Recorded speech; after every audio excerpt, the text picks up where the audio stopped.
con la vista puesta en lo que son nuestros objetivos prioritarios. En primer lugar, atender a las necesidades de las personas, atendiendo también en estas necesidades básicas de las personas al sostenimiento, el impulso y el progreso y la transformación de nuestro sistema productivo, sin dejar de marcarnos como objetivo para 2018 el cumplimiento de los requisitos de estabilidad que establecen las leyes. Incrementaremos en un 79% respecto de las dotaciones previstas en 2015, en el borrador que presentemos, las cuantías destinadas al Fondo de Garantía Social, que alcanzará la cifra de 53,7 millones de euros, por lo menos. Tanto las cuantías destinadas a renta básica de inserción como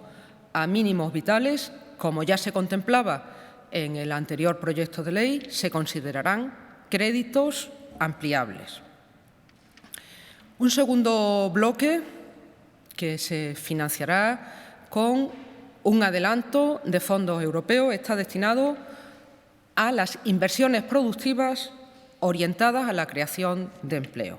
Destinaremos 30 millones de euros más, fruto de este adelanto de fondos europeos del periodo, a medidas de eficiencia energética, fomento de las energías renovables, reducción de las emisiones de CO2, tanto en la industria como en la edificación y en las infraestructuras de servicios públicos. Igualmente, se dedicarán partidas adicionales a intensificar las acciones orientadas a fomentar todo lo relacionado con el turismo y la industria turística, con diferentes programas orientados, por ejemplo, a superar las dificultades al acceso a la financiación, a la integración de la tecnología en la innovación, entre otras.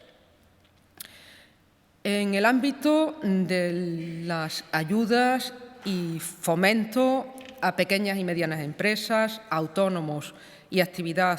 emprendedora, se contemplan inversiones adicionales que persiguen intensificar las medidas de apoyo orientadas a la mejora de la competitividad, mejorando la financiación de pymes, de autónomos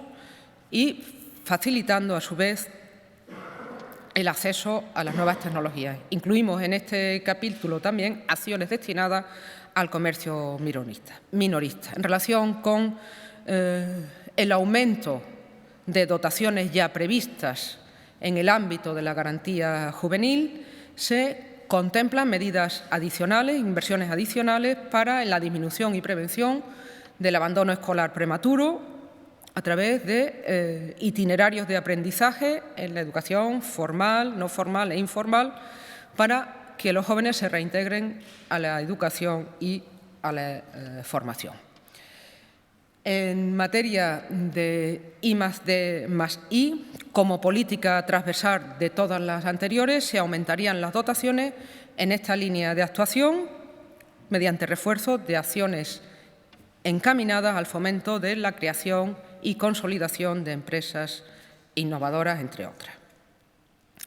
Otro capítulo es el que se refiere a las inversiones extraordinarias que se financiarían con la previsión de ese consenso en orden a la reclamación de la deuda histórica y que además nos permite, de acuerdo con lo dispuesto en nuestro Estatuto de Autonomía, en concreto en la disposición adicional cuarta, pedir un anticipo de 40 millones de euros más, insisto, mostrando nuestra disposición incondicionada a la negociación para poder negociar a su vez con la Administración central y con la participación de todos los grupos políticos, de tal manera que